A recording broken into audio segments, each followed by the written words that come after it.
Okay, let's do this. Can I go, guys? All set? Okay. So I think we're most of all are in the same time zone. So officially, good afternoon. It's a pleasure to be here, to be speaking to all of you from all over the South American zone, amazing zone. I'm going to be sharing, we're going to do something different today. So I'm going to be sharing the stage virtually with a good friend of mine, Paula from Argentina. She's also on a stage there. Can we go there? Paula, can you hear us? Hi, Danny. Oh, you're not on the stage. Are you on the stage? I'm just in the office, you know. The Quilmes office here in Buenos Aires. Now connection is good. How's it going, Paulita? It's good. How are you? Oh, good. So let's do this. So team, let's see if the PowerPoint works now. I'm going to be me and Paula sharing the stage here virtually. Does the PowerPoint work for you guys? No? Yes? Can you see, Paulita, the PowerPoint? No, I'm not seeing the deck. Okay. Let's see if we can get the deck going. But okay, let's improvise while the deck doesn't work. Okay, now it's there, right? Can you see it now? Paulita?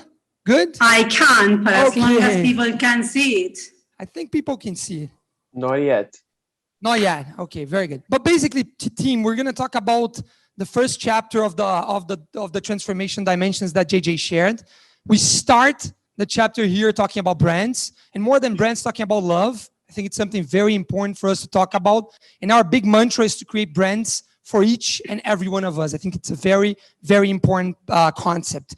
And today, different from your average LPC or CEO's presentation, we're not going to be sharing a lot of the plan. We're a big zone. We're going to be talking mostly about the principles. What makes a good brand building and what is needed for us to get share of heart. And we decided to do that because ultimately it's not about us, the marketing team presenting a marketing plan. We really and strongly believe that for us to succeed as a company, we need to understand that marketing is everyone's job. And everything is marketing, right? When we talk to Sofan about supply things, this is marketing. About the quality of our beer, this is marketing. About pricing, about the connection in direct to consumer, everything is marketing, right? So that's why we're not sharing a plan. We're talking mostly about principles. So now, Paulita, to you, we're going to run an exercise. Paula's going to control the exercise, and I'll be flipping slides for her. Paula, on you. I was here. I wish I was there with you. I hate being the giant face on a screen, but let's do it. So I often hear that marketing is supposed to be the voice of the consumer in this company, right? In the company, this is big part of our job description. But what is a consumer anyway? To begin with, we sort of think that it's kind of a human being that we like to call a consumer. I am a consumer. You guys, everybody in this call is a consumer in their everyday life because we all consume things, right? So we thought that to set up the mood for this session, we would like to connect with that consumer that lives in every one of you, right? In every one of us. So hopefully this will work. It will be a Mentimeter. You just have to scan a code, and you just have to put one word in each of the 3 questions. First one, think about your favorite brand. It cannot be one of our brands. It cannot be a brand of the company. So let's give it 1 minute. I think the Menti code will appear now on the screen. No. Where is the Menti? Yeah, well, but here we have it. It's working. Yeah, it's working. I don't know how, but it's working. It cannot be a brand of ours. It was in the chat. It cannot be It was a in the brand chat. of the company. We have to do it all over again. Can we do it again? We can exclude here. We can take a look. The other brands are coming up. Remember, it cannot be from the company, right? We want to connect with the everyday consumer in us. But I see Paulita, I see Apple, I see Nike, I see Netflix. Well, that Apple is really big. I don't know if this is a message in terms of what computers the whole team would like to have. What do you think, Danny? So I have an Apple. So Amazon is there, Netflix, Disney. So what we have here is a cloud of the brands that we, these 400 consumers that we have in this call today, chose as their favorite. So now we can move into the next one. We're going to go one level deeper. And I want you to think why you chose this brand, why you chose this product. The first thing that came to mind when you decided to put this brand, why did you choose it? Was it trust? Was it design? Was it? What was the driver of this decision?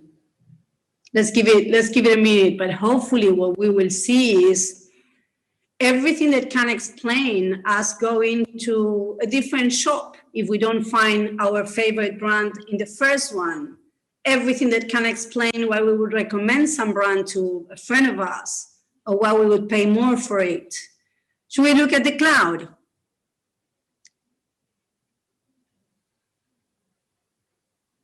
Experience, quality, design. So there are a lot of very good reasons why you are choosing this brand, these favorite brands of yours. Quality at the heart, right? Cool. So now let's go to the next level. And this is the last question. Think about how this brand makes you feel throughout your life, or every time you choose it, or every time you use it. How does it make you feel? We are looking for a feeling here. Does it make you feel loved, happy, safe? We all have an emotional connections to some brands, despite the fact that the relationship that we have with that brand is a transaction, right? So we have a transaction, we buy a product, we buy an experience or a service. But there is an emotion underlying here. How does this brand makes you feel? Let's look at the cloud.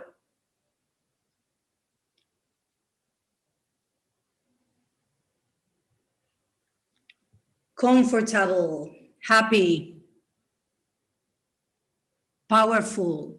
This is a beautiful cloud of emotions of the 400 consumers that we have gathered here today. Different ages, different genders, different zones. But all of these emotions come to life when you think about your favorite brand. And this is exactly the kind of emotion that we look to create in the consumers that choose our brands every day, right? And as Danny was saying at the very beginning, it's important that we all connect with this, because this is far from being just a marketing job. This is all of our jobs, all of our teams' jobs. But why emotions, right? You may wonder. And the reason why is because emotions are so much more powerful than everything that we reason. I mean, our heart is much more powerful than our brain. I mean, there's no doubt about it, right? In everything that a brand does is something deeper. That is not just the products, the underlying values that creates emotions. And the importance of emotions, of these values creating emotions, is that it has been proven to increase sales, right? So we have here, what we face here is a huge responsibility and a huge challenge at the same time. Why? Because we own some of the biggest brands in the region, right? And that's fine. I mean, brands can be big. We want them to be even bigger, as long as we manage to make them connect at an intimate level. Because you only create emotional connections when you can connect at an intimate level, right? And intimacy means moving beyond share of market and aiming for share of heart. This concept that Shay was talking about in the opening. Regardless of your tribe, regardless of your age group, regardless of your country, regardless of whatever, we need to deliver massive brands that can connect at an individual level with each and every one of us. And this is what we're going to talk about today, how we do it, right? So we have, with Danny, we have placed 5 pillars, being the first one, the start of everything, the deep human understanding of the people we serve. And this understanding starts by realizing that the consumer is not a sort of a robotic entity separate from us. It is people, just like us, just like our friends, just like our families, right? Only when we really understand them, we can deliver something bigger to them, right? And this, we decided to leave this in Portuguese because it doesn't really translate into English, but this is the aim of moving from dreaming big to dreaming with grandeza. This is very clear in Spanish and in Portuguese. And it's thinking about a bigger impact. It's thinking about a bigger purpose to what you do. Next, that allow us to go beyond just the product, beyond just that transaction that we were talking about, and start solving people's problems, or delivering people's desires, or improving people's lives in general. And once we do this, we get closer, we understand better. And when you understand something better, you can move from that one-size-fits-all solution that you deliver, and you can connect with each person in individual levels, being relevant to each of those persons you connect with. This is like the end of the segments. There is no more segments. It's an individual connections. And when you do that, you actually join a conversation, right? Where the conversation where the two parts want to be present. And then you stop interrupting and you start having a relationship and you start entertaining people. Cool. So this is the journey. And let's start with deep human understanding, which is what will allow us to put people in the center of everything we actually do. But before we go deep into it, let's start with a key concept that acts as a compass for, at least for all of us marketeers. This guy is Carl Jung. He's a famous psychologist. And talking about bigger purposes, he dedicated his life to understanding us, human beings. And among a lot of things that he delivered, he created the human archetype framework, which is very simple. It's basically every human being is driven by 4 key motivations. Every one of us, every one of the people you know, are driven by 4 key motivations.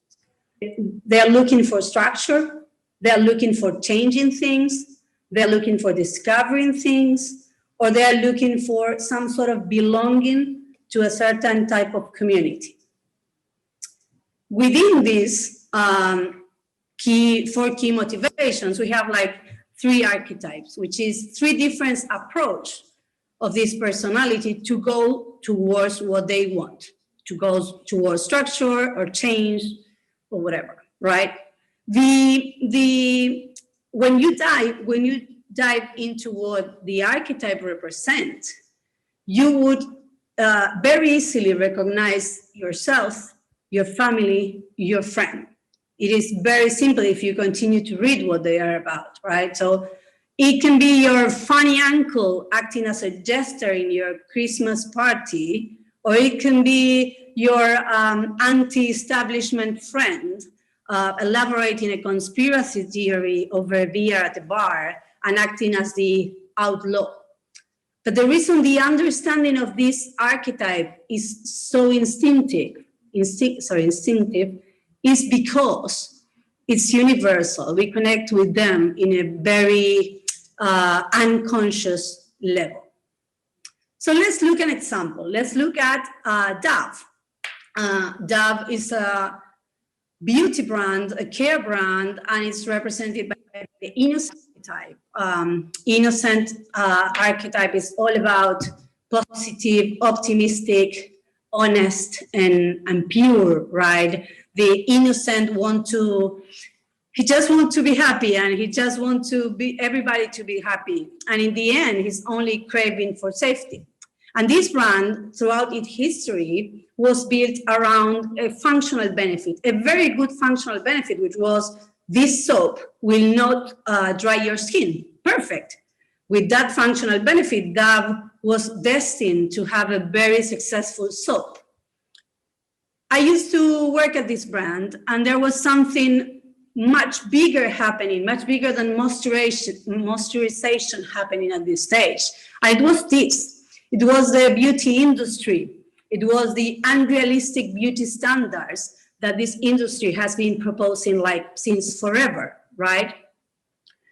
It was all in front of us. It was all over the place. But it was not until we did a big global research on beauty that we found in front of ourselves all this staggering data that changed everything in the course of the brand.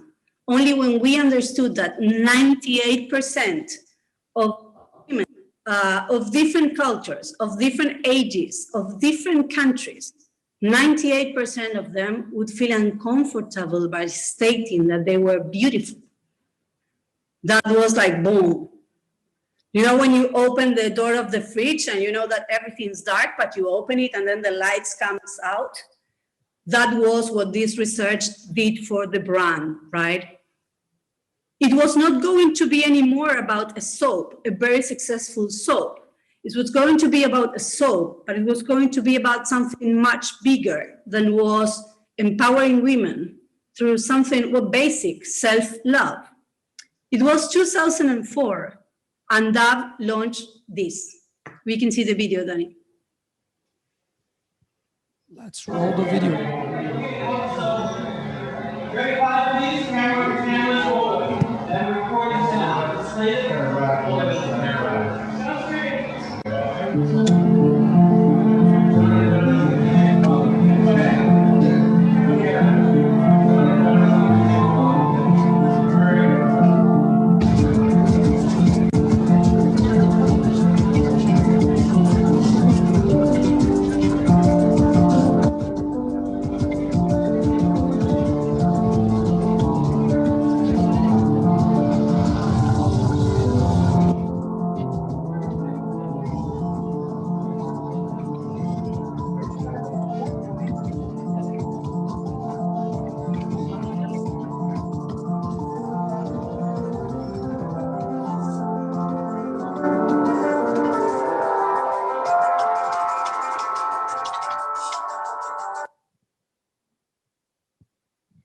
Cool. So after that, Dove launched these different body types, different real and photoshopped curves in advertising.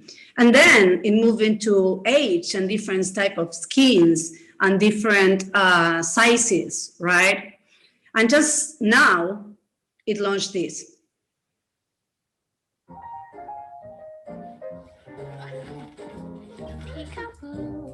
I see you sitting in the corner, looking kind of blue. Don't you try to hide from you know who. Peekaboo, peekaboo, I see you. Peekaboo, I'll kiss you. Keep you out of mischief, make your blue sky do. Silly to be shy with you know who. Peekaboo, peekaboo, I kiss you. Peekaboo, I love you. Better make your mind up that you love me too. 'Cause you're gonna marry, you know who. Peekaboo, peekaboo, I love you. Peekaboo, peekaboo, I love you. For 20 years, Dove has understood culture and has remained connected to it, seeing how it was evolving. It was not the same to talk about women empowerment in 2004 as it is today, right? So it was a long journey, but that picked a clear side from understanding what their users were going through or they were going to be going through in the next future. And by doing that, they created one of the most loved and powerful brands in the world, which is much more than just a very successful soap. If we think about us, if we think about Ambev, and if we think about this year or last year and this year, with a complete different archetype, with an archetype that is all about changing and overcoming and transforming and winning, we did the same that Dove did in our pandemic response. Basically, we try to focus ourselves in understanding the different stages and what people was feeling and was needing in those stages, from health basic needs to trying to guarantee continuity of their life, and then to reconnect, to coming back to life, to get entertainment at home, right? And we deliver initiatives to those needs, solutions to those needs throughout the pandemic response. I think we need to be all really proud of what we have done. Even now, we are thinking about what we are going to find when we come out of this. How are we going to feel as human beings? What are we going to pretend from brands, from governments, from life, right? Because this that just has happened is not, well, it's already happening. It's not going to leave us the same way we were before this. So we need to be really connected to what we want to want after this. So here is our first provocation for you guys, and we have one in each pillar. As Brito was saying in the Q&A, it's not good anymore. It's not good enough anymore that something is good for the company. We marketeers say it's good for the brand. That's not good enough anymore. We ask ourselves every time, is this good for the people we serve? Is this good for the society we operate in? And these are the sort of questions that we can only answer if we have a deep understanding of the people we serve and the context we operate. Danny, what's next? Okay, Paulita, very good. Very tough act to follow. It was super clear. And then I think as we move to our second pillar, right, as we understand consumers very well and you understand humans and put them in the center, I think you can go to dreaming big, right? And more than dreaming big is making sure that you have a very, very solid purpose. And we're going to bring here the concept of sacrifice, right? So let's take a look into a couple of examples. First, we have Tesla. Everybody knows about Tesla. It's being quoted today around, the valuation of Tesla. Tesla is a classic magician brand. It's about change, and it does change through power and discovering the laws of the universe. Very, very philosophical, right? And ultimately, the reason why Tesla is more valued than the rest of the automotive industry combined is because it doesn't talk about auto. It talks about accelerating the world's transition to sustainable energy. So having a solid, deeper purpose is very, very important. But here's the catch. You've seen this very recently. Tesla has been investing in Bitcoins and talking about the power of Bitcoins. Elon Musk, very controversial. But guess what? I am sure Paulita knows that. But Bitcoin altogether use more energy than Argentina. So how can a company, very successful company, that's talking about sustainability be consistent with investing in Bitcoins? And that's what happened.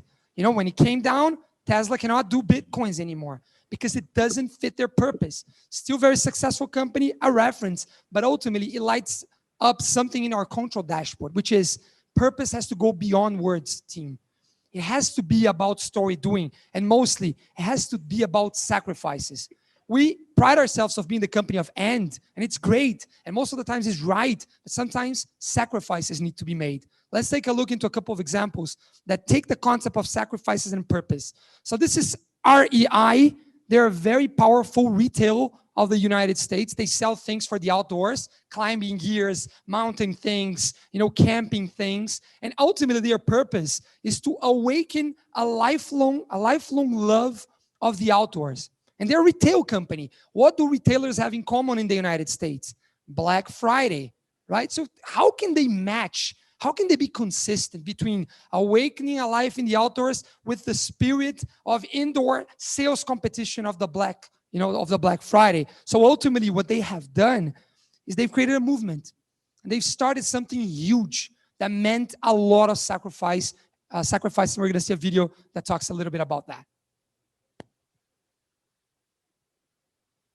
In the news tonight, another Black Friday has arrived. Retailers opening their doors earlier Chaos this year. erupting when someone tried to cut me off. It was a chaotic scene.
More retailers are joining REI, deciding to close their doors on Black Friday.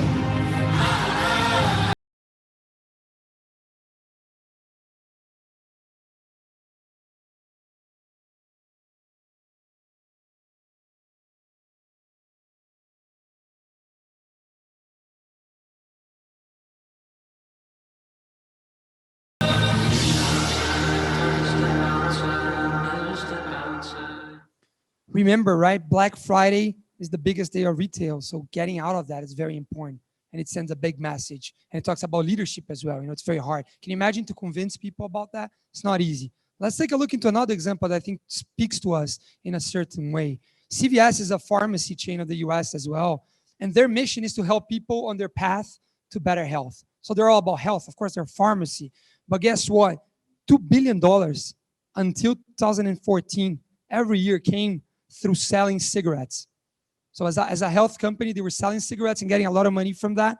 And they had to make a change, right? Because purpose is about doing things, about story doing. So ultimately, they created a movement as well, one that sacrificed a yearly revenue of $2 billion. And here's what happened in the media afterwards. And the stock price went up and never they sold cigarettes again. A surprising move by the pharmacy chain CVS. It just announced it will no longer sell cigarettes and tobacco products in stores nationwide. The move takes effect at more than 7,600 stores come October 1st. Chief Business Correspondent Christine Romans is here with more. This is surprising. It's big news. It's a big pharmacy chain, and this company is saying that selling cigarettes and tobacco products not consistent with what it does as a healthcare chain, a pharmacy chain. Here's what the CEO is saying. He's saying ending the sale of tobacco products is the right thing for this company to do, for their customers, for their company to help people on their path to better health. Put simply, and here I think is really the salient point from the CEO, the sale of tobacco products is inconsistent with our purpose. That's Larry Merlo, who runs that company. And the president of the United States this morning, a former smoker, coming out and saying, good work, CVS, good work, Larry Merlo, and he hopes that more people follow suit. The harsh reality, though, for Larry is also the purpose of his company is also to make money. Right, and it's about How much of a hit is this? Are they going to take for They're this? going to be saying no thank you to about $2 billion a year from smokers who buy tobacco products from CVS pharmacies. But look, that is a smaller and smaller customer base every year. In 1965, 42% of Americans were smokers. Today, it's 19%. So you can see the growth in this economy, the growth for these markets is for smoking cessation products, which CVS is going to do. So they'll keep those, right? Yeah. For these small clinics where they're giving flu shots, where they're these minute clinics they have, where they're giving healthcare advice, where they're keeping people healthy as we get older. Many of us get older and need more healthcare, not by selling these products. So, I mean, can you imagine the decision, right? Another one that's very hard, requires sacrifice. But moving forward, because I think this concept is well established, sometimes we talk about brands and we think of product brands, but service brands also need a purpose, right? So Airbnb is a very transactional company ultimately, right? It sells everything online, direct-to-consumer business. And they've shifted recently their marketing dollars from conversion into brand building because they understand that ultimately a lot of people can compete against them from an algorithm perspective. But once they get the heart of the consumer, that's a tougher competition. And that leads to us, right? What are the provocations that we can make as a business as we move forward? And I think first, let's talk about bees, right? And I had the liberty here to think about some things, right? So Bee is a caregiver brand. And then ultimately, it's something around empowering small retailers to achieve more. So what kind of sacrifices do we have to do in order to build this brand? Let's remember that NPS, transactions, and everything that comes from a hard KPI is very important. But ultimately, if we win the heart of the small retailers, that's where we get our competitive advantage in the long term. So what are the sacrifices that we're willing to do to live to this purpose? Or that, right? An everyman brand, a brand about belonging, a brand about happiness and enjoyment. Maybe something around improving people's togetherness through convenience. So as we build that, and we take a look into the KPIs that the team's going to present later, Shungi and the team, what about the heart? How can we make sacrifices to make these brands, really stand out as a share of heart brands? Like we do with Corona, classic innocent brand, a brand that's about paradise and discovering paradise, which inspires us to disconnect, to reconnect. And then it goes all the way to protecting paradise, to saving, to making life more sustainable, and the sacrifices that it entails from a supply chain perspective. So these are the sacrifices that we have to make. And then ultimately, that's our second provocation to us here, is what, as a company, as brand builders, that like everyone's from marketing, what are the sacrifices we are willing to make? What kind of line on the sand are we willing to put? I think this is the second provocation as we move forward. So then as we understood people, consumers and humans, and as we have a higher purpose, the third thing we need to do is to innovate, but not only through products, ecosystem innovation, innovate beyond, it's there now. Innovate beyond products is the third thing we need to do to build brands for each and every one of us. So Gatorade, for instance, Gatorade is a classic hero brand. It talks about sweat. It talks about change. It talks about winning. And then ultimately it inspires and it fuels athletes to go beyond. It's the Nike of beverage, right? That's what Gatorade stands for. And of course, they have a wide range of products to help from a product perspective athletes. But this is what they're doing recently. They have become a tech company. They're doing chips that you put on your skin that measure your sweat.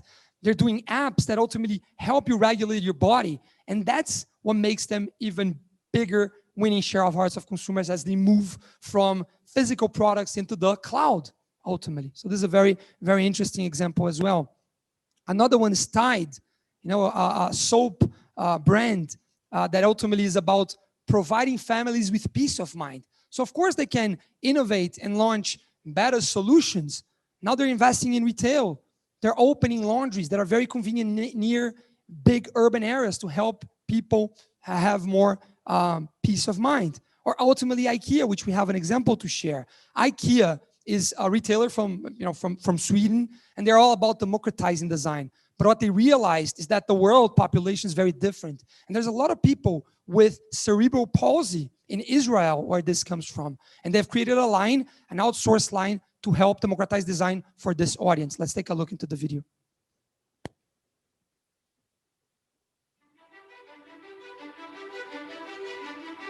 Although I have cerebral palsy, I do everything I can to conduct myself like everyone else. But in my own home, I'm surrounded with furniture crying out, cripple.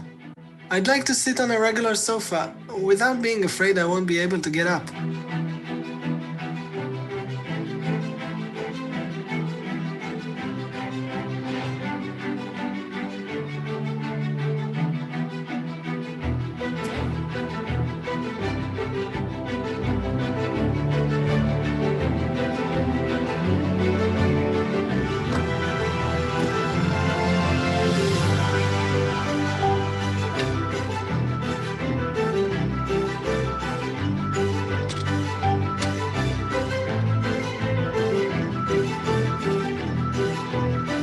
IKEA's vision is to create a better everyday life for the many. These tables give simple and affordable home furnishings for 10% of the population.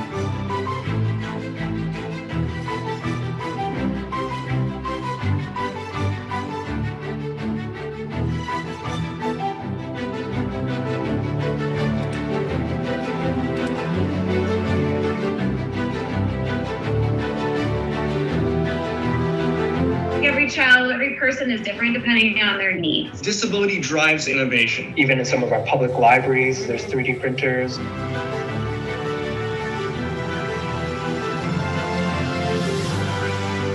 A lot of the solutions, they've been very medicalized down through the years, and nothing as cool as anything you've produced. ועכשיו אנחנו רוצים להראות לכם יוזמה מיוחדת של רשת איקאה שנקראת Disable. יוזמה חשובה שתקל על אנשים עם מוגבלויות איקאה, עם ארגון נגישות.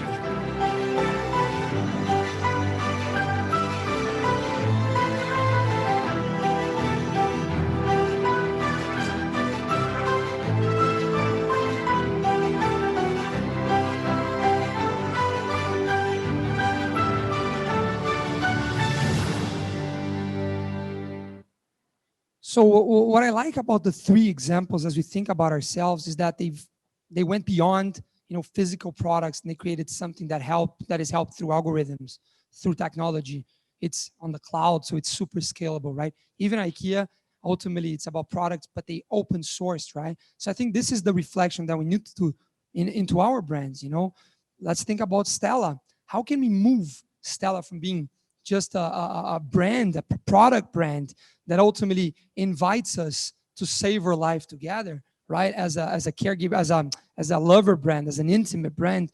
And what if we started to moving into the cloud, right? What if Stella drank from the learnings of Uber Eats and created something that we're piloting here called Le Chef, which is a very fancy gastronomic experience that ultimately does deliveries to people in restaurants, but in a very highly curated way? Or what if we become the 21st century Michelin?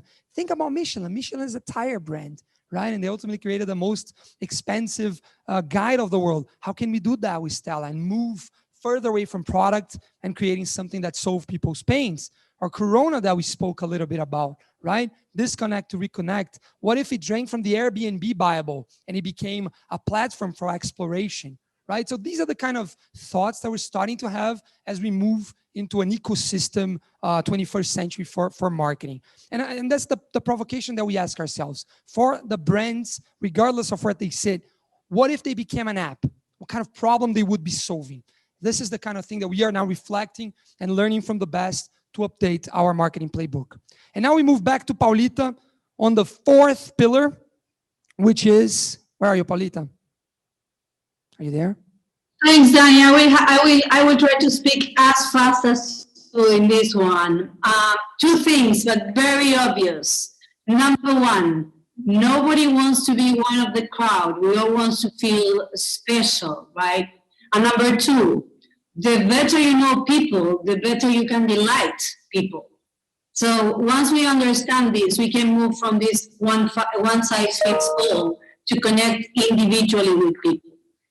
We need to go beyond demographic though, because let's have a look at this. I mean, if I talk about a man, a British man, a white man of more than 60 years, he's a public figure, he's very famous.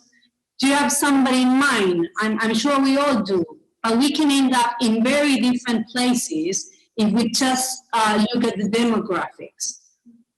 The good news is that we are in the right era for going beyond demographics. I mean, media has evolved immensely, and we can now be much more precise. And soon enough, we will be able to predict the behavior of our audiences and how to better connect with them. So let's look at an example of a classical, traditional magician brand, Disney, and how they're tackling this. How do I make each of my audience, each member of my audience, feel like talking to them? Then let's see the video. Meet Amy and Tim, two very different planners with one thing in common. They both abandoned their carts on WaltDisneyWorld.com. But based on the items in their carts and their behavior on our site, we can create individual journeys to help bring them back. Amy's signals tell us she's a grandmother looking for an affordable trip for her family of 5. She likes the Art of Animation Resort, and her family's a fan of Frozen. As for Tim, he's a father set on a holiday trip for his family of 4 at the Caribbean Beach Resort, and he loves Star Wars. These signals tell us which levers to pull at each point in their journeys, starting with an engaging first touch to get them excited about Disney again. The night after they abandon their carts, Amy and Tim each get an email with a personalized storybook where their families go on an epic adventure. Tim shares his with his whole family, and Amy reads hers to her granddaughter before bed. Next, we keep their dreams alive with ideas and advice about their upcoming trips from a few wise characters. Grandpappy tells Amy about Memory Maker so she can get photos of her whole family. And Yoda tells Tim about FastPass Plus so he can skip the line at Star Tours. 2 days later, Amy sees a native ad with curated content from the Moms panel, tailored to her interests. It takes her to a post about which dining experience has the most princesses, giving her an idea for how to surprise her granddaughter. Since she tapped on it, we move her on to the next phase of her journey. Tim, on the other hand, sees a banner with content also curated from the Moms panel, telling him how to sign his kids up for the Star Wars experience he knows they'll love. Since planners love options, and Tim still hasn't booked his trip, the next time he goes on Instagram, he sees a carousel featuring 3 different resorts at 3 different prices. After comparing and contrasting, he taps Learn More on the Caribbean Beach Resort. Now we make each of their dreams a reality by giving them even more incentive to book. The next day, we send Tim a high-impact unit featuring the resort he tapped on and an offer if he books now. We also send Amy an ad about the resort in her cart, letting her know that the suites are big enough to fit her family of 5 and they're 30% off. To seal the deal, their favorite sidekicks show up to remind them of the benefits of staying at Disney. Olaf tells Amy she can reserve her dining plans even earlier, and C-3PO tells Tim he can make his FastPass Plus selections ahead of schedule, but only if they book now. So Amy and Tim return to their carts, and just like that, 2 unique planners book 2 unique dreams on WaltDisneyWorld.com. Amazing. What about us? I think Danny and myself, we forever proudly say that we have Draftline. That place in our company where the traditional ways of marketing are starting to coexist with the future ways of marketing. Danny, let's watch Draftline video.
What can I say? Get to know your local draft line if you haven't done so. Chapa in Argentina, Tartar in Brazil, and just now, Lina opening the operations in Andina. We have 3 amazing studios in the zone. And we also have this, Set Delivery and Upbar, and we also have our media deal. So we're going to have more and more data points as we evolve throughout the journey. And here is our 4th provocation. Data doesn't have a value in itself until we find a way to create value with it, right? So in this era that we are already in and probably entering in some cases of abundance of data, how are we going to make sure we transform that into relevant insights that we can action on to better connect and better serve our people? Danny. Awesome. We're getting to an end. Amazing, Paulita. Thank you so much. So then we go to our 5th and final chapter that explores, as we understood consumers and we became relevant, we stop interrupting and giving them what they don't want, and we start entertaining, being part of the conversation. And for that, what we need is to have a publisher mindset. What is a publisher mindset? A publisher mindset is making trade-offs in 3 circles. First, what is authentic for the brand that connects to something that is a consumer passion, that connects to a format that is captivating, right? Only on the white area in the middle, you get a publisher mindset. There are a lot of things that are authentic for the brand that nobody cares. And once you get there, you start to get into that amazing place, which is where you stop interrupting and you start entertaining. And that is a very powerful combination, because a combination of things that you do that ultimately creates culture, but are also always on, and you're part of the conversation of consumers every day. So we cannot talk about that. I know it's a cliche, but you have to talk about Red Bull, a classic, also a magician brand that ultimately talks about giving wings to people and ideas. They're all about empowering creators, and that's why they're so successful. Because if you think about their marketing ecosystem, what would us rather watch? You know what, a 1-minute ad for energy drink or a guy jumping from space? It's very simple, the answer, right? And what they have done throughout the years, and that's why they became leaders and they're such a powerful brand that has a lot of share of heart, is they created assets. They created intellectual properties that ultimately people are paying to watch. So it's not as much as they don't pay for the ads, they gain money through marketing. Marketing, Lucas, becomes a net revenue generating line, not an expenses generating line, right? And we see this happening, this trend happening. This is a Brazilian example, but Magazine Luiza, a huge e-commerce here, just acquired an entertainment platform because they understand the power and the synergy of that. And also Centauro, which is a sports apparel retailer here, that also bought Desimpedidos, which is a sports channel. And as we go into our final reflection of ourselves, we are also doing that. We're starting the journey, right? There's a lot of room for us to grow, but we should be proud of the things we're starting to do. So we have done an amazing partnership between Patagonia and National Geographic, for instance, in Argentina, or the final video of the presentation, which is we went from being a sponsor of the NBA to being a broadcaster of the NBA with Budweiser. And let's take a look into our final video.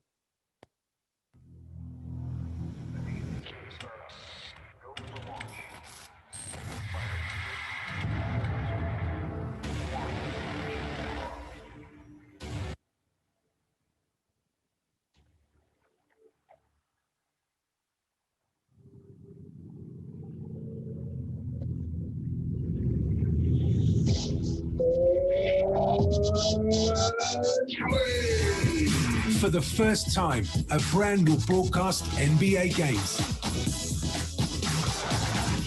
Of course, there will be a studio, but a studio with your style. Full of talents, presenters, commentators, and reporters. Only freestyle. Lá vem o Lakers no ataque, é de 6 não tem rebote, olha só o contra-ataque. Lá vem o Houston, Rockets, não, perdeu a bola. Houston, we have a problem. The songs of the NBA, just with a touch of bud.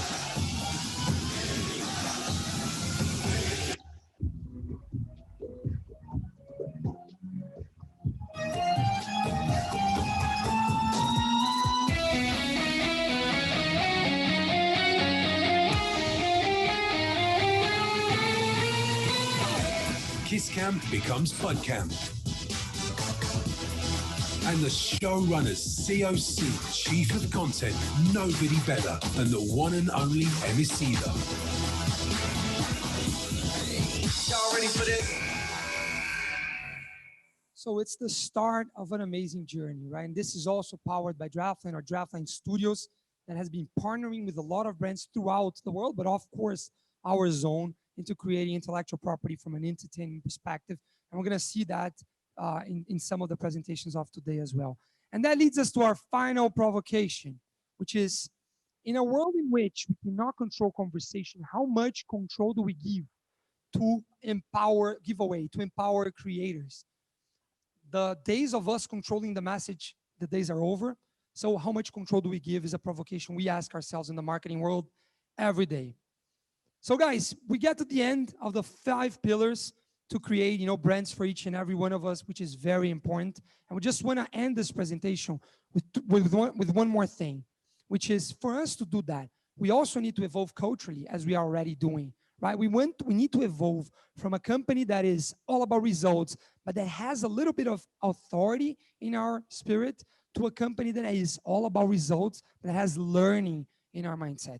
The world is changing very fast. Marketing today, when I graduated from university, I didn't learn 99.9% of the things that we use today. So we need to be all about learning. And then finally, how do we measure progress? And JJ talked a little bit about that. We're going to measure progress, and we're going to measure how we get to the share of heart through a metric called affinity, which is very simple. We ask a question to consumers of how much do they love the brand. And by brand here, it could be our beer brand, our soft drinks brand. It could be Quilmes, the company, or Quilmes, the brand, Ambev, Zé Delivery, Bees. And we measure that. And here's where we are today. Today, in SaaS, we have 100 million fans. People that have a high share of heart of Ambev. This represents 42% of the LDA population. And what we want to get to the next years is to get more than 50% of share of heart, because that means that more than half of the population loves us. So this is the journey going forward. And then to finish, a final exercise, I want you guys to open your Menti, and I want you guys to give us as a company a rating from 1 to 10 in each of the 5 pillars. How well are we doing on evolving the thinking from consumers into people, of making sacrifices and creating long-term purposes, of innovating beyond products, of being relevant through data, and of evolving from interrupting into entertaining? Give us the feedback, and then we'll share with you guys so that we later can understand, diagnose, and build an action plan afterwards. With that, a little bit late, but hopefully you guys stayed with us. We end this chapter. Paulita, thank you very much. And let's continue. Thank you, Danny. Thank you. And thank Andre. Let's continue building brands for each and every one of us. Now, I want to invite to stage my good friend, Felipe Cerchiari, to talk about innovations. Thank you.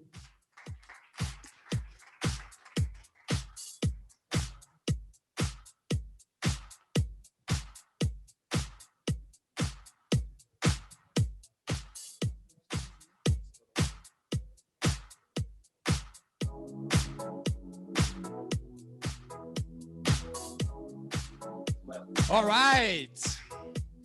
Very good afternoon, ladies and gentlemen. My name is Felipe Cerchiari. I am the responsible for the alcoholic beverage innovations in Brazil. And together with my colleagues, we are going to talk a little bit about the future in this session. We wanted to build this presentation in the very Simon Sinek fashion. So we started with the why. Why innovation has become so important in the recent times, why we're talking so much about it, why we're talking so much about it today. And the answer to this question is pretty straight. And we have said this buzzword, I think, a lot of times today. By innovating, you do unlock value for your consumer. When you innovate, when you create products and services that go straight to people's needs, to create this bonding Paula and Danny was mentioned in this last session. And more than that, when you create a company that is able to continuously innovate, you not only create relevance today, but also in the years to come in this road that never stops changing, right? And when you have your consumer with you, You also bring your customers, your stakeholders, the whole society, and of course, this very company. Guys, this is not only for Ambev. The business world has already understood the importance of innovation in a while, right? And it's so good that we do have this muscle, this strength already. The thing is, this evolution that we are talking about today and in the recent days is for us to perfect the capabilities to go through this new thing, innovation that we're talking about. And this is not a journey that has just started. Jean mentioned it in the opening, right? I brought here the net revenue for SaaS for the last couple of years. And for the sake of the exercise, I brought here what it would be if we didn't have launched those innovations you are seeing on the screen. We are talking about a zone 10% smaller. We are talking about $1 billion in value that were generated in these products here, already considering cannibalization. This is, for you to have a reference, twice the growth we had last year. Another way of seeing it is through this graph. And this is the example for Brazil, but all the countries within the zone are having the same pattern. In 2018, we had a share of innovation of 26%. Share of innovation is the market share between those products that have maximum of 3 years of life, right? Today, our share of innovation is 74%. For the first time in a while, we have our share of innovation above our fair share, which means that we are the ones leading the conversation within the categories. Consumers is not volume of product launches. This is consumer purchase, right? So consumers are understanding that ABI is now a company of superior portfolio. They are talking about it, right? And when I see things like that, and I'm sure some of you have seen it, no gluten, double malt, come on, right? Seems like it's not only our consumers who are getting love with us, like seems like there are companies out there having to change their products, their proposition to keep up the pace of what consumers are talking about. But the aim of this presentation was not to talk about the past. Brito mentioned during the Q&A the multiple, right? The famous multiple. So we wanted to open up our minds here to what our company could be if we could grow these multiples. What's multiple in the end of the day? Is this formula in there? The enterprise value divided by its EBITDA. And we brought here some different companies. You can see some of them was already mentioned today. Let's get Via Varejo, for example. The multiple for Via Varejo is 13. The multiple for Magalu, who is the company who is leading innovation within the category, is 72. Guys, girls, my partners, we believe that we are in that certain point in time where we can once again exponentialize this growth. So what's the problem then? How can we do that? Actually, 86% of the CEOs don't believe their organization has the capabilities to innovate at the speed is needed today to keep up with the pace of what consumers are evolving. Our company don't believe we are there yet. This is a study conducted by McKinsey that showed us, and I have pointed out here, the main reasons why we are not very well evaluated, that we still have to work on silos, long-term view, and not losing sight of customers in all our initiatives and the way we launch things. We are actually, they're ranked in the third quartile, below average. Now imagine that all of that I mentioned was accomplished being below average. What the future holds to us when we get to second and to the first quartile in these capabilities. And the way to do it is through this framework, right? Inspiration and transpiration. By inspiration, I mean, how can we get to the right problems we want to solve when we think about what we are developing, why we're doing that innovation, for which customers, for which occasions, which need states, a lot of inspiration during this ideation in here. But more than that, and we don't often talk much about it, is the transpiration side of it, right? The ecosystem. We don't need to have all the answers by ourselves. We can work with our ecosystem. But more than that, we need a robust process to guarantee that we evolve through the funnel in a very efficient way. Actually, 2% of the projects will deliver 90% of the value. 2% of the projects will deliver 90% of the value. The thing is, when we're starting, when you're having your hypothesis, you never know which ones are those 2%, right? It wouldn't be that easy. So we do need this process to guarantee that we learn during the way, that we pivot, that we kill things to get to those 2% to be scaled. To talk more about it, I will ask to the stage Annelise, our Wellness and Premium Innovator Director for NAB. Did I say right?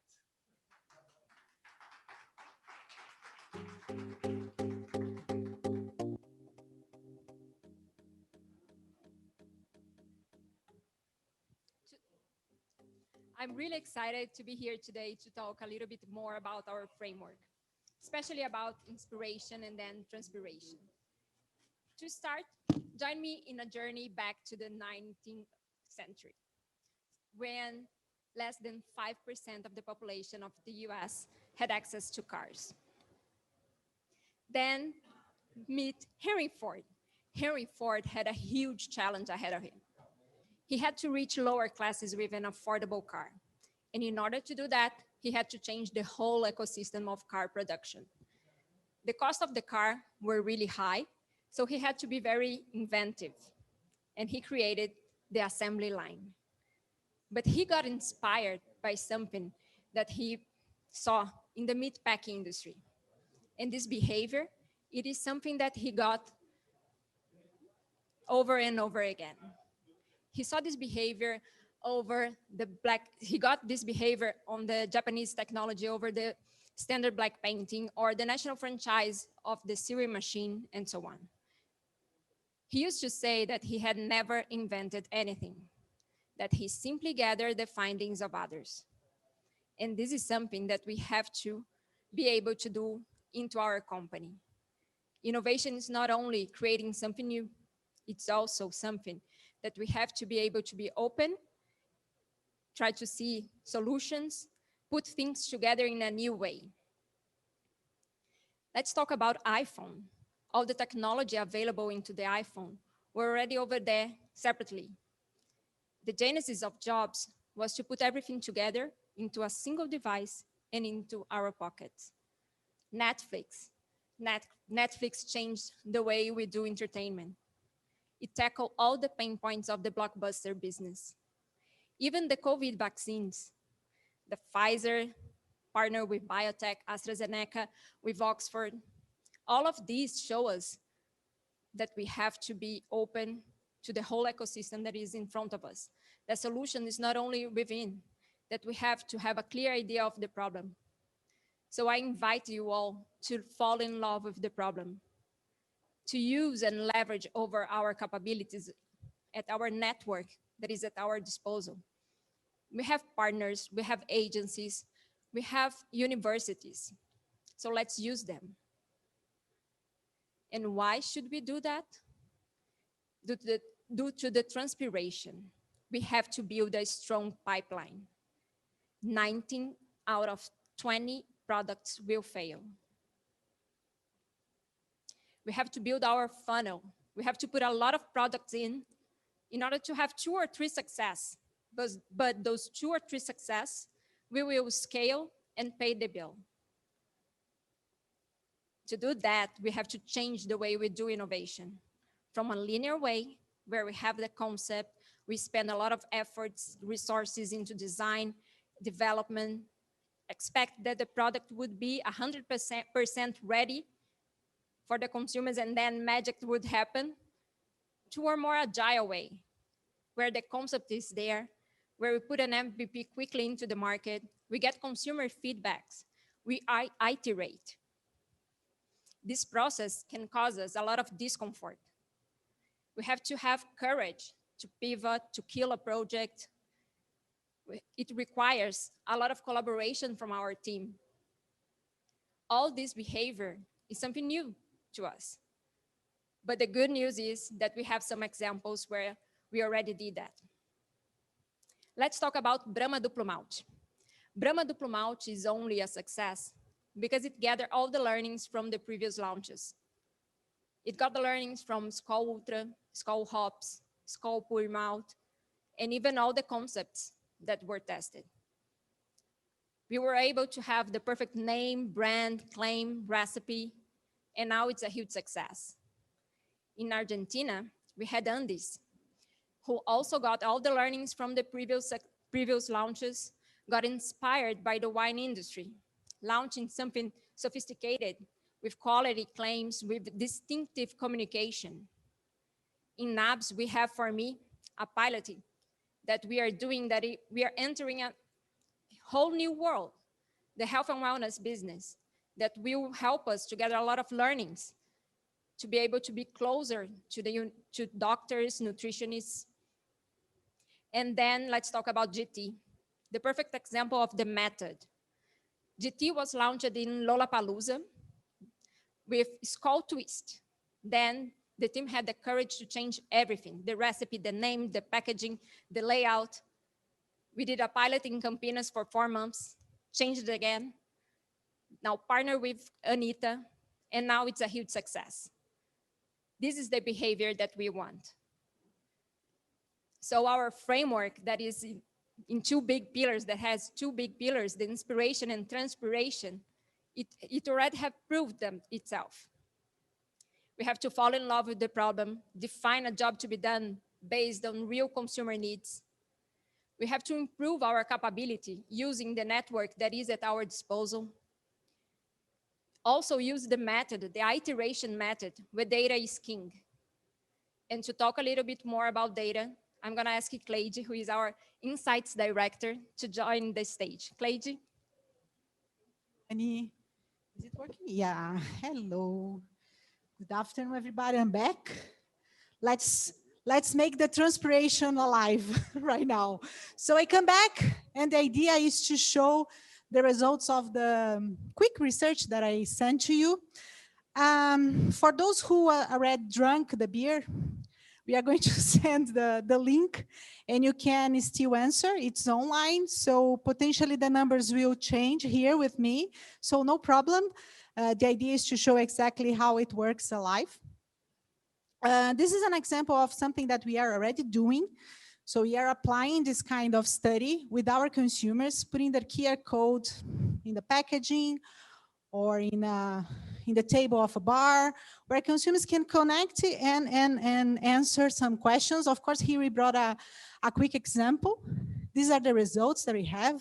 I'm seeing together with you. I was looking at a little bit on the backstage, but here we have the final one. So when you think about how much people will be paying for the products, oh, it's changing.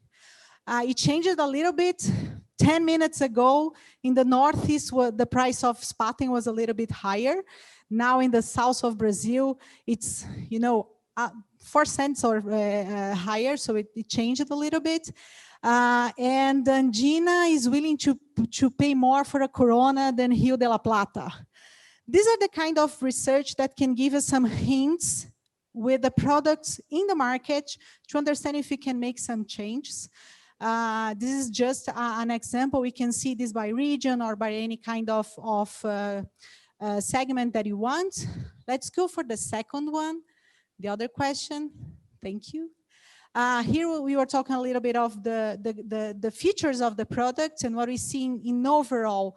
What calls more the attention of Corona is the ocean protection appealing, that it's absolutely connected to what Dani presented. And spotting is about flavor. No differences in the region for Brazil. However, we see some difference between Andina and Rio de la Plata for the appealing asset of Corona. Rio de la Plata is more for the lime ritual, while Andina is more on the Flint bottle. Again, this is just an example. We can see the results. For example, if you want to see comparing women and men, younger, older, whatever is the information that we can look at. And this is the kind of things that potentially we can adjust communication, let's say. Let's say that if in the Northeast, flavor is something that is appealing, but in the South, it's more about the green bottle. Okay, we can change the communication. We can make something more directly to that consumers, giving the message that is more relevant for that piece of consumer. So it's just an example. We are doing it right now. It will be open. The numbers are changing because some people are still answering. but it's just something that is already alive in our day by day, as any mentioned, as a data support. I'd like to thank Horai team who helped me on this. Great guys. Thank you very much. Now let's talk a little bit about the future. How to be prepared for the future. It's quite difficult. It's something that we think, okay, what will happen? And what you know is that the world is changing fast. Here I brought some examples of things that, for example, the first iPhone was launched in 2007, Waze in 2008, WhatsApp 2009, and Uber here in Brazil was 2011. It's hard for us to think ourselves living today without any of these services or products, right? And all the things show us or make us think that the innovation of the future is still need to be invented. It doesn't exist. It's something that, as Annie mentioned, we can put some things together and create something absolutely new. So this is the kind of thinking that we need to have to build the future. And to build the future, it's important to understand that our consumer is already around. The hints are around. Our consumer is born. So for those who have kids, for example, I invite you to take a look at the kids, how they behave with technology, how they entertain themselves, how they connect with the friends, with the family, how they see, how they watch television, how they read a book. Something like this. This is the kind of things that start giving us some hints of how things are changing and helping us to see things different from our perspective. And to make an example here, I would like to introduce Leticia. Leticia is a consumer. She's 18 years old. She was born in 2003, so she was born in this century, right? Leticia lives with her parents, and that's fine. She doesn't want to leave her parents' house. It's different from our generation, or for some of them who, think of, okay, when I'll be adult, I will live alone, I will have my place. No, she's fine. Leticia, she doesn't have a car, and she doesn't want to. So do you remember that dream of, counting down the days to be 18, to get the license, and to get the first car? It's not in Leticia's mind. She's thinking in other things. She's planning different things.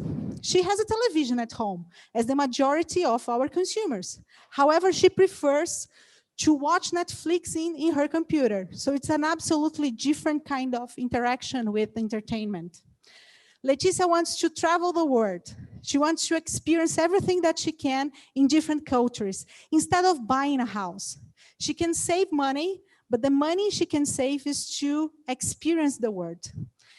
She's deciding right now what to do for a living. But the thing that she's sure is that she can change the idea. She can be a doctor, but in 10 years, if she decides to be a lawyer, there's no problem. She can change. This fluid perception of life is something different of previous generation. And she has a very deep sense of community and belonging. For Leticia's generation, the world is a big neighborhood. It's a bigger community where everybody needs to take care in the same way. So it's a different way of thinking. But let's zoom in a little bit on Leticia's life in the last 12 months. What is about 10% of her life? Leticia is been wearing a mask. She's using hand sanitizer like hell, She's in homeschooling. So imagine that in the last 2 years, Leticia is not experienced the university parties.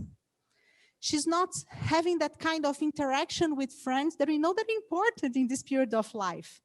And this can impact the way she will consume in the future. If we depend on this moment in Leticia's life to have her having her, let's say, first contact with some of our products, it's not happening. So this will impact on how she will behave. She's not connecting with her friends. She's not creating that kind of connection in this part of the moment in the way she would like to. So again, it will impact on her relationships in the future. She's seeing what's happening right now, and she's worried about everything. She has the feeling that she can be doing something for others. It's not only about her health or her family health, it's about everybody's health. And Leticia knows that her generation will live longer. And because of this, she's taking more care of her body and mental wellness. She's something that she cares about. And just to pick this example, just in health and wellness consumption, Leticia generation will create $2 billion in beverage value by 2030. So it's a lot of consumption that it will change the world in beverage as we see today. And capturing other points of how Leticia behave, her consumption in beverage will be different of ours. We know this. The occasions will be different and potentially more occasions.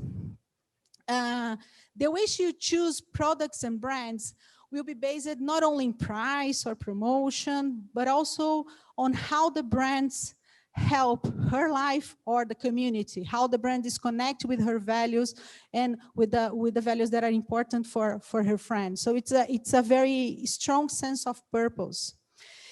She'll be more interested in living than having. It's more about having experience. It's more about, having that kind of product that is different. It's more about going to a show that is memorable. It's more about having a big party that, she remembers for life.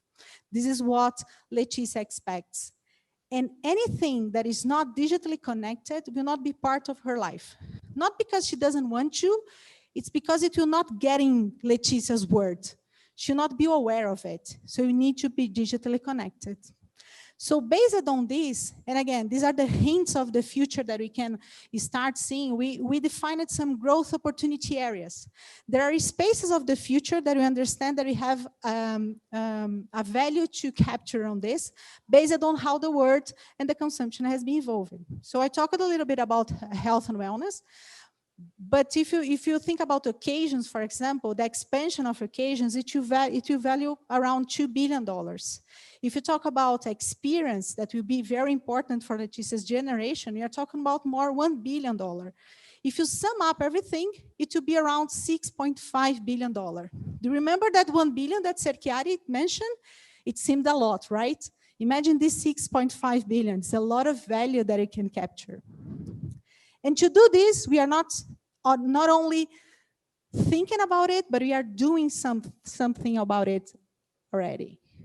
And here are some examples of the pipeline of some products and concepts that we are already touching and learning with consumers about it. So if you think about health and wellness, for example, we have the anti-hangover that Jean mentioned. So imagine having a beer that avoids or prevents hangover. We have some plant-based concepts. We have kombucha. We have different ideas related to health and wellness.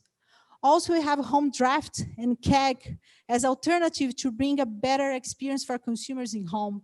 So these are the kinds of ideas that we are, again, learning, adapting, to getting bigger ideas that we can scale up. And some examples that I brought here, Taquinha, of course, Brahma Duplo Malte that we talked, Stella No Gluten that is absolutely based on health and wellness trends. So these are some examples of things that we have applied this kind of learning plan, and the idea is to continue to do so.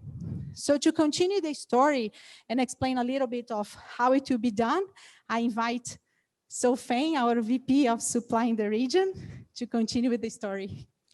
Thank you, Clady. Appreciate it. Very nice. Thank you. Thank you for introducing us to Leticia and all the changes that her generation will do. If we think that things are accelerating, I think things will accelerate a lot more going forward. And I think it's clear for everybody, right? Innovation is mandatory. We have to go through the process to become a really innovative company. And with that being a priority, a clear priority, we need a set of behaviors that are already in our culture that needs to be really highlighted and come along in that journey. So let's take a look on a few aspects of our culture that will be very important going forward. Now let's start with this with this principle here that says that we embrace change, take smart risks, and learn from our mistakes. So innovation is about uncertainty.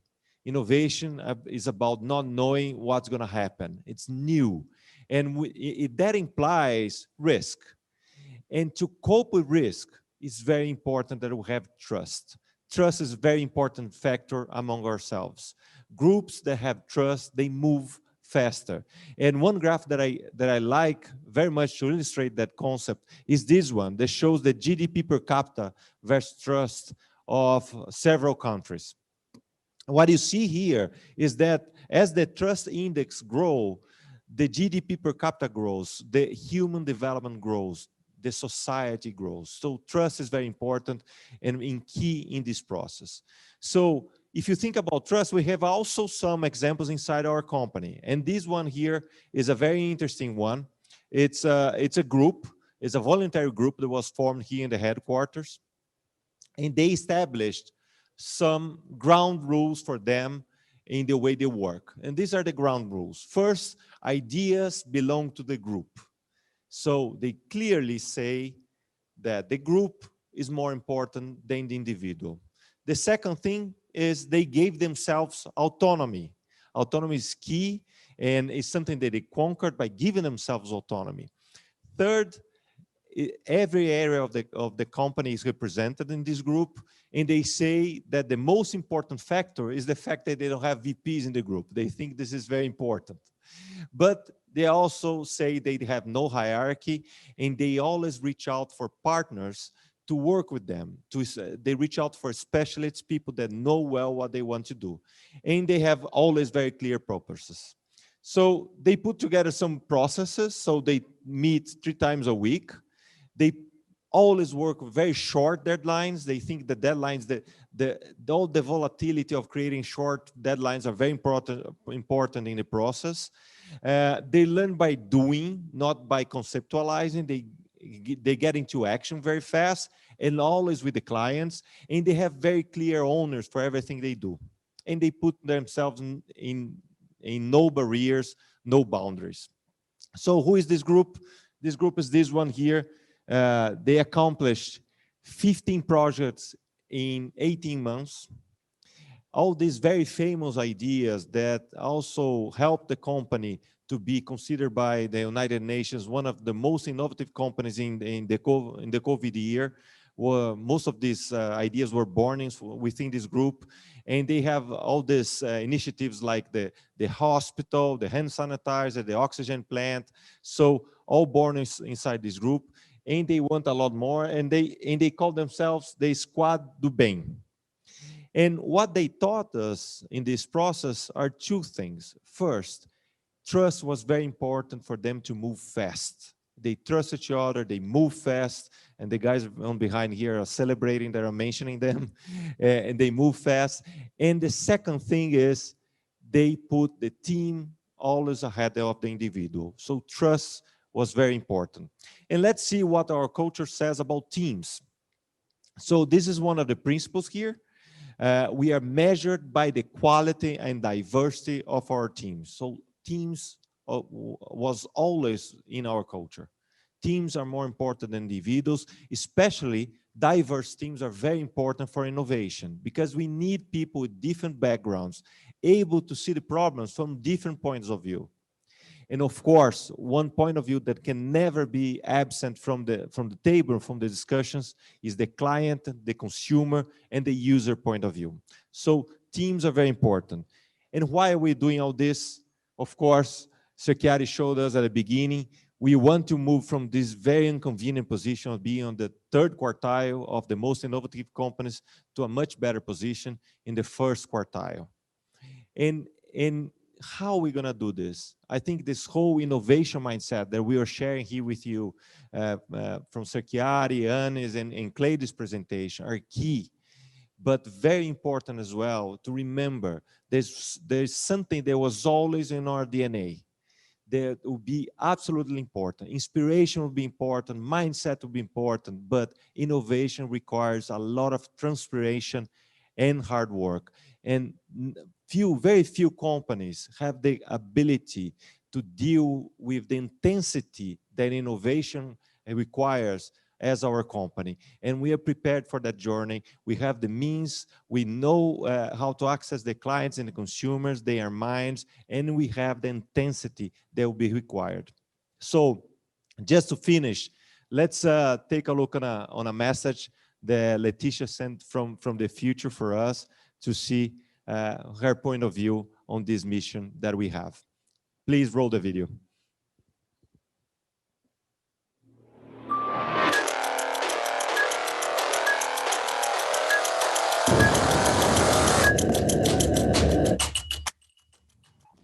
Do you feel that the world around you is changing faster than ever before and that the rate of change is actually accelerating? Well, you are not wrong. The pace of change today is exponential, and large organizations are struggling to find and spot new ideas quickly. Okay, we have to move fast and develop our full potential. Success means focusing not just on tomorrow, but on what the day after the day after the day after tomorrow will bring. Science fiction is no longer fiction, it's reality. Cloud computing is the new normal. Computers and people are learning, thinking, and collaborating. See, the smallest startup now has access to solutions that were previously only available to giant corporations. Talent and people's initiative have never been so important. New network-based logic will have an impact far beyond our imagination, a whole new level of experiences. How do we accelerate our day after tomorrow thinking to thrive in times of radical innovation? Or how do we survive? Avoiding risk isn't safe. It stops you from evolving. Embrace change and remember, the impossible is just a possibility waiting to be born. This is the age of urgency and innovation fueled by technology. You have to be prepared. Connect tools, ideas, platforms, and people. Do the connection.